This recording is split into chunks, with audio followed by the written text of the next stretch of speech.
I'm absolutely delighted to welcome my colleagues from a panel focusing on academic research. We started the conversation today underscoring the importance of our academic colleagues and the work they do in building trust in this field. And it's interesting, we'll tell you a little bit about the work we did in just a moment, but I didn't get that right. I skipped over the punchline. I'm so sorry. Show me the money was what we should have been working on. And that it was not the conclusion that I was expecting from this particular working group, but it was absolutely tremendous work here. And so what I'll do is I'll invite all of my colleagues to please turn their videos on. We'll go ahead and get started with this panel. We'll bring you up to the stage proper, and we will take it from there. So first of all, as we said, the importance of sort of building trust in all of this field is absolutely critical. And I'll ask Jean to do a quick whistle-stop tour of the academic dossier in the new Playbook website that exists for you. And there's a couple of things that I think are really extraordinary. And let me just pause. In fact, Jean, if you are able to share, that would be tremendous. But if you're not somewhere where you can, that's absolutely fine. There's a couple of things that we put together that really are tremendous, and I think a testament to this group's commitment to clinical quality work on a tech timeline. Not only did this group put together a really beautiful landscape of academic research that's related to digital measures, all of the different places where you can find a variety of different academic expertise to support all of the work that we recommend and I'm just trying to get my view right, that we recommend in the Playbook, but we also put together a manuscript because we did that on a short period of time. It was really important for us not only to map out who is sort of available to us, where the experts sit within academia, or the variety of different ways that we ought to be leaning on our academic colleagues to help us here. But we also have in submission a systematic review really looking at what sort of research has been published recently by our academic colleagues on digital clinical measures, really characterizing that field. We parsed it out by the different types of sensors, by the different types of research questions, and then in an absolutely sort of fascinating and really, really important question to the field, we also looked into where is this funding coming from. So with that, I want to thank all of you for the extraordinary work. You have reset the bar a little bit, I think, in terms of how quickly we can do the highest quality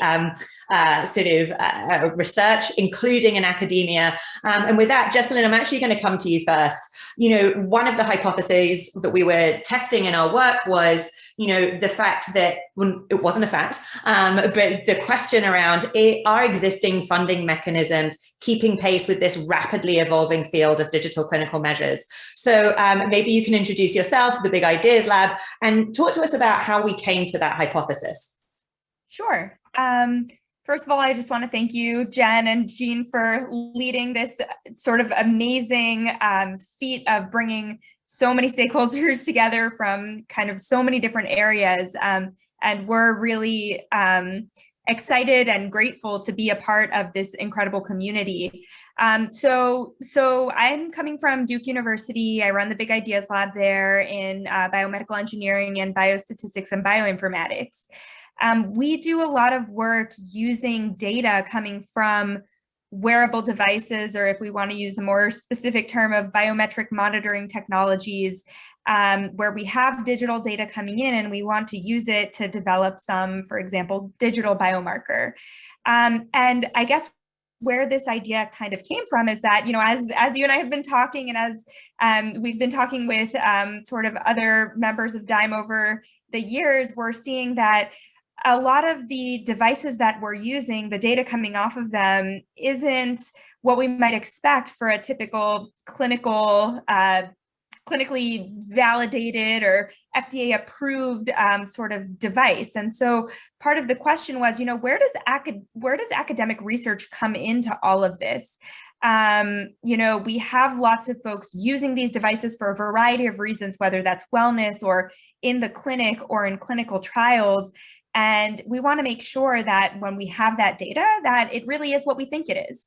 And so we started to look into, what academic work is going on in this space. Are there certain types of sensors that have more research being done than other types of sensors?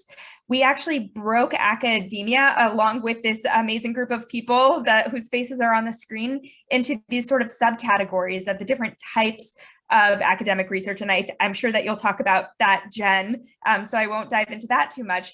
But we wanted to know, are there certain areas of academia, of types of sensors? Are there certain funders that are really supporting this work?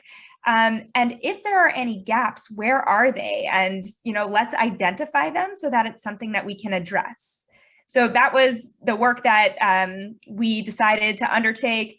Mobashir, who's on the screen, kind of led the punch in making sure that could happen on a really rapid timeline.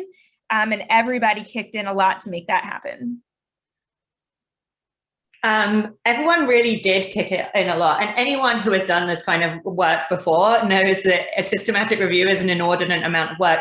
But we determined that the questions we were asking was really important until we could characterize and make it easy through that sort of landscape map to see where sort of academic expertise to support every single question you could possibly need to ask, where you can find these resources in the landscape. That wasn't enough. We really needed to understand where the activity was. And so, Mobashir, in fact, I'm going to come to Simona next, if I can, because one of the things that's really interesting is that Open mHealth, your organization, sits within an academic institution, Open mHealth, you and the team work tirelessly on these standards. And yet that we found the amount of sort of research funding for this particular field almost non-existent. Tell us about the implications of not getting this right. Tell us what happens if we continue to misallocate sort of the funding available to promote the field with the actual underlying sort of research needs to move this forward. Yes, thank you. So it was great to see, the numbers, basically. I mean, not the said results, but great to see the numbers. And the paper highlighted how the research on standards is among the least well funded. But I have to say that we actually, as our Open mHealth work for the last 3 years, and a shout out to NIBIB at NIH, is being funded by a grant, by an R24 grant by NIH. And that has allowed us in part, one of the many things we've done to actually move our work to within IEEE and work towards making our standard an international consensus based within IEEE. So what is the implication? The implication is that then so you have all these data, and then they're not standardized. And so the problem is that when you're collecting this data and you're trying to analyze the data, then they all look different. And so this is a problem that we've seen before, right? There's all this excitement, and digital health is developing very fast. So there's an enormous amount of data. Everybody is very interested, but it comes from different sources, different sensors, different situations. And then when you're trying to pull the data together to make inferences, to produce results, then there's all this time that's needed to make sure that the data can actually be pulled together. And that's where the lack of standards becomes acute. And in a sense, it's already late in the process. So I know you've heard this by design before, but putting the idea of having interoperability by designs, that's what helps avoid this time at the end that needs to be devoted to mapping the data to make sure that it can be pulled together. So these are the implication is time that is spent in doing something that by using standards, then you don't have to do. Simona, that was such a compelling example, and I want to tie that together for a second. But I didn't tee you up very well. Just quickly introduce yourself to everyone on the line so they know a little bit about your background and how you're able to look at this so thoughtfully. So, well, I started working as a nurse, and I started, then I moved as in data management for pharma company and then a biotech. And actually, I have to say that in my work at a biotech, that's where I had firsthand experience of how much faster things happen when you use standards. And so I've become, by experience, a standard, devotee, let's put it that way. So now my work then moved into academia now, particularly as within Open mHealth, which has been around for over 10 years, devoting myself to modeling, developing the standards for standardized representation of mobile health data. That's where I come from. So Simona, I want to tie some of these together because you've spoken so eloquently about sort of the need for standards, and sort of that's your area of expertise. And of course, characteristic of the playbook, we have all sorts of different standards. You talk, what you have said sort of links back to what we were talking about, even in sort of clinical trial ops, which is interesting to tie these things together. If you don't get it right up front, then you're going to have downstream challenges. And I think the other theme from today is if we try and go this alone, it's going to be incredibly challenging. So the opportunity to leverage our academic experts, our colleagues, to try and do some of this work at the field level instead of a sort of case by case use base, where either you might not realize what you're sort of risking downstream, or it might just take too long. And I think about the work you do, Jessilyn, a lot of the work around thoughtful, rigorous analytical validation, for example, to confirm that these sensors perform well across different skin tones. Tina, I think about the work you do to translate these things into public health. John, putting it into the sort of clinical research and clinical care settings within the Brown Center that sits at the intersection of those two things. The opportunity to get this right, and that's really why we mapped this out. We wanted to make it very, very easy for all of our industry colleagues to find you guys as experts, and then make the case to support the research you do. So Mobashir, let's come to you next. I'd love you to introduce yourself to everyone. You didn't start on the team. You may have got voluntold to the team. We all learned so much from you. You did a phenomenal amount of work leading an enormous team of students who did, deliberate, rigorous data extraction to help us answer these questions. And, the answer we found was this research is happening. There are definitely enormous gaps, and there are definitely funding gaps. As you think about sort of a postdoc, an expert who is inspired to come to this field, how does that make you think about sort of, how you want to use your expertise in sort of future career? First of all, let me thank you, Jean and Jennifer, to give me the opportunity to work with all these experts in the field and to work for the systematic review. I have learned a lot from the systematic review. And when I'm combining this from my own experience, it kind of broadens my understanding of it. And I see the importance of like data interoperability and then standards and then security and ethics and all sides of it. So just before going into the details, just let me briefly introduce myself. I am Mobashir Shandhi. I'm a postdoctoral associate in the biomedical department at Duke University. I'm working with Dr. Jessilyn Dunn. I finished my PhD in electrical and computer engineering from Georgia Institute of Technology. My research interest lies in like the field of development of sensor and corresponding signal processing and machine learning algorithms to extract clinically relevant information from the sensors to monitor patients with chronic conditions, especially heart failure. So as an electrical engineer by training, most of my work involves like sensor development and validation, and then identifying key parameters that we can extract from these sensors and doing research with analyze the data and visualize this data. But from my own experience, when we focus a lot more on this, we neglect like the standards that Simona was mentioning. Like, can this sensor be utilized in other setting, and can we incorporate this with other sensing modalities? So when we have like multiple sensing modalities working together in a clinical setting or maybe in a remote home monitoring setting, can we work them together? So we often neglect that. As well as electrical engineer, when we develop a sensor, we think a lot about like hardware security. Like, is it safe for the individual, or if the current is limited by the safety standards, this sort of thing. But we don't focus a lot on the data safety side of it. Like because we have seen a rapid adaptation of digital clinical measures in our daily life. So when you're developing these sensors, we are gathering a lot of digital information that can be identifiable. If we need to think about like how we can maintain the safety and security of this data. And just to give a personal experience with the ethical side of it, we were developing a sensor for stress monitoring. However, it was working fine with all of our lab mates during my PhD, but for our African American lab mates, it was not working good. Later, we found out like it's a common issue with the optical sensor and the skin tone, whether it will work fine or not, people doesn't know yet. So there need to be research in these domains to make sure like we are using them ethically and equitably across different patient population and healthy individuals.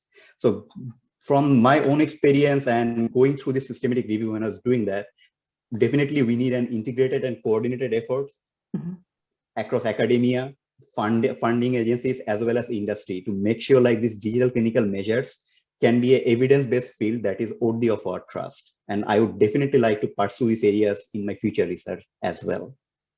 Fantastic. And Mobashir, you certainly inspired us with all of your hard work. And I'm glad that some of the work we did here has helped sort of inform next steps in your career.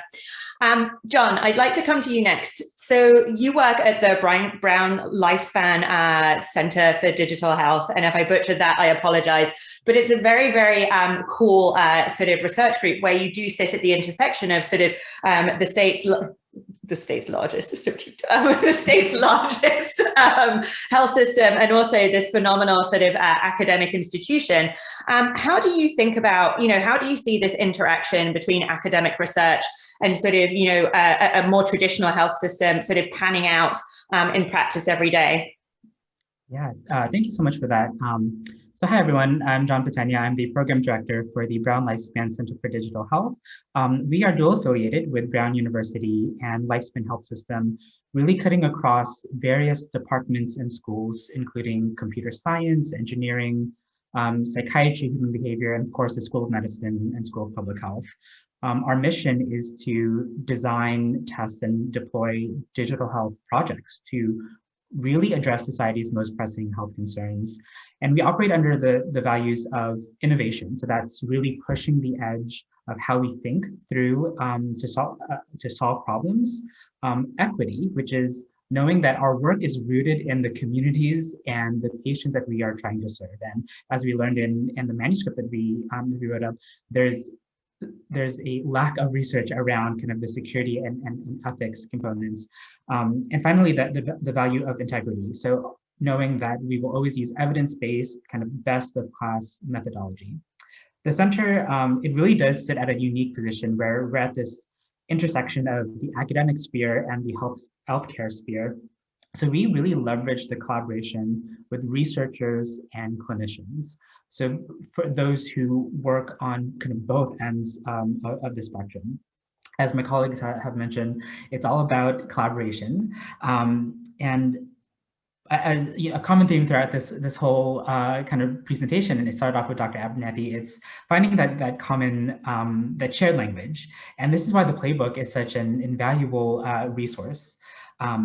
Academic research is the foundation of operationalizing digital clinical measures because of the rigorous methodology in this V3 framework that we've been talking about, verification, analytic validation, and clinical validation. At the CDH, when we work with industry partners, we walk them through this process. What is sound research? What language do we need to share? How do you keep the lens of equity and ethics? The wonderful thing about collaborating with this kind of university slash healthcare system is that we will provide industry partners with the objective kind of proof of concept data that they need for these federal and foundational research grants. So grant applications will look for this data. They will ask you, how did you develop your digital clinical measures? Who did you test it on? What was your process? And academic institutions, that's what researchers do. We do this and we'll provide this kind of information. And again, it all ties back to the Playbook. This is an amazing team, and guided by Jennifer and Jean, we have all this information now in the Playbook to really spell this out for folks in industry and other players in the field. So I'm really excited to share this and to have this as a resource. Fantastic. And, you know, John, what you described and what you have at the center is pretty unique, and it starts to sort of demonstrate what the value is here if we can put some of what we've done in this dossier into practice, right? If, you know, we created this landscape map so it's easier to find the expertise that you need to really sort of catalog all of the different ways in which our academic colleagues could and should be driving this field forward as collaborators. That's been a conversation through the course of the day. You know, equal partners in this. So really terrific, you know, and hopefully through the landscape and through the research we've done, we're moving people in that direction. Tina, I want to pivot to you for a second. So I was not the only Brit on this particular team. You were with us. You sit at the intersection of academia, of technology, and a little bit of public health thrown in there for good measure too.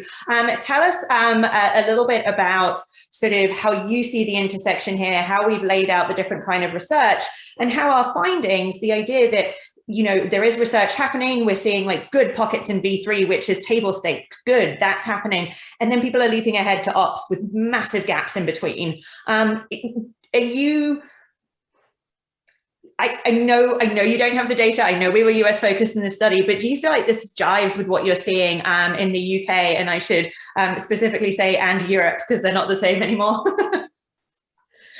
Thanks, Jen. So I'm Tina Hurst, and I'm an exercise and nutrition scientist, and I'm the scientific officer at Activinsights based in Cambridge in the UK. I've always worked in industry, but always closely with academic researchers. Activinsights is a digital health company, and we specialise in the objective measurement of physical behaviours and lifestyle. And our technologies are used worldwide within clinical trials, health management, public health, and research markets to provide accurate and continuous remote monitoring of lifestyle. This systematic review has importantly highlighted areas of strength and weakness. And as Jessilyn mentioned, there's substantial work being done in some areas such as validation, but other areas such as data security and ethics are requiring significant future research. The marriage between academia and industry is really vital for this field. It's both a synergistic and symbiotic relationship, and we need to leverage these opportunities in order to be able to advance. I mean, digital clinical measures need to be correctly characterised and validated to be acceptable for use in clinical and grant-funded settings. As you mentioned, Jen, due to time constraints and practicalities, this review was purely based on the US. And the US is quite unique in that it's a sizable nation, and so it's able to function almost independently from the rest of the world. But it also deals with things in a slightly different way. So the US system comprises of a smaller number of universities, but they have much larger revenues than their European counterparts. Whilst in Europe, the largest proportion of the resources are directed to more of the middle-sized institutions. In the US, there's a significantly larger proportion of your GDP that's allocated to research than in Europe. And also private revenue accounts for a main source of income in the largest institutions in the US. Whereas in Europe, it's more a combination of state allocation together with third-party funds. Academia is struggling to keep up with the changes and developments in the rapidly advancing technology, and the very nature of validation and evaluation and testing of new measures is naturally a time-constrained process. Digital clinical measures need to be correctly characterised and validated to be acceptable and safe for use within a clinical setting. And ethically, it's important to know that the measurements are of value to both patients and healthcare. But it's constrained by grant themes and funding. And so I really think that collaboration between industry and academia is a key to catalysing innovation and growth in technology. Industry comes in all sorts of shapes and sizes, from large multinationals through to one-man bands developing a new innovation. And all are equally valid, but both have very different requirements and capabilities. And they can both offer academia different benefits. Partnering with academia can provide momentum and validation required to deliver new measures and help to tackle the traditionally less popular and really more challenging areas of focus that have been mentioned, so interoperability, privacy, and standards. The uptake and application within academia of new measures and tests and validations. The validation of the measure in itself leads to a wider adoption within the field and an acceptance, and drives the technology forward, but also from a universities and a research perspective, it drives that funding priority. Industry generally has a shorter time focus and naturally looks for the competitive advantage, whereas in academia, the learning and understanding is non-linear and it takes time. So I think there's a general requirement for a more global approach with a closer alignment of the FDA and the European standards. But these also need to jigsaw into the rapidly expanding Asian markets. I think the challenge that we face is how we maximise and evolve our capabilities, and how to promote data sharing and collaboration and keep moving the field forward.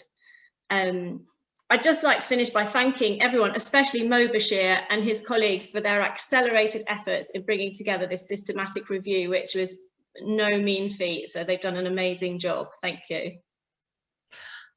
Tina, thank you so much. You shed really important light on making sure that not only are we collaborating, across different disciplines with our regulatory colleagues, but across different sort of global and regulatory regions. That's the way we're going to break through. You also gave really nice voice to the importance of this work for building trust, which I think, that was the key theme for this work. And that's why it was so important for us to characterize it. So we're going to do a couple of things before we break from this panel. First of all, I want to tie together, you all have access to the preprint of the manuscript, you all have access to the landscape. There is a micro dossier for academicians. Like, what are the key things that everyone sort of needs to have that lingua franca on? I'll go all the way back to how Amy sort of introduced us and set this up earlier today. I want to sort of summarize. As we said, we're seeing some good activity in V3. As we said, table stakes absolutely needs to happen first. We need to make sure that the measure itself and the measurement product is fit for purpose. We've seen some activity in usability and utility, and a lot jumping all the way ahead to sort of operations, which is not a bad thing. This needs to work in practice. Where we see an absolute dearth of published research, and this is almost alarming, is around the standards piece. Ethics and equity is almost absent from the published literature in the US when it comes to using these measures.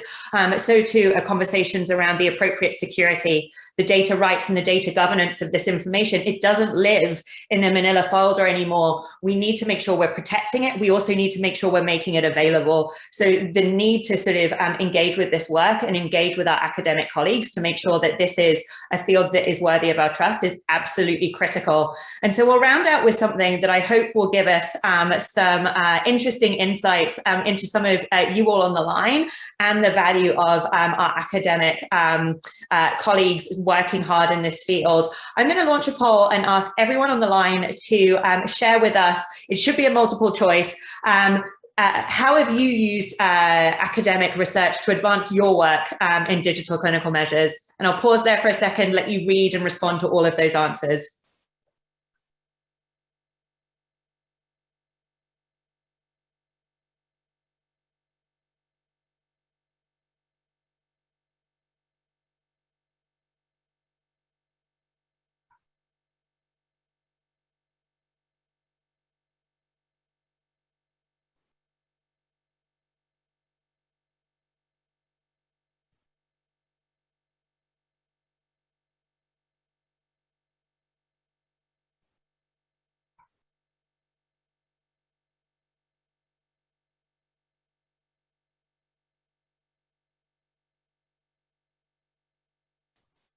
I never know how long to endure the sort of the silence while people are reading and voting. So let me share this on the line. And what I think is really compelling here, and what I think absolutely underscores the work, the publication, the importance of academic research is, look, everyone's using academic research. Many people are using it in more than one way. They're using it because they're partnering with academic colleagues. Either you guys are doing the research yourself because you are an academic.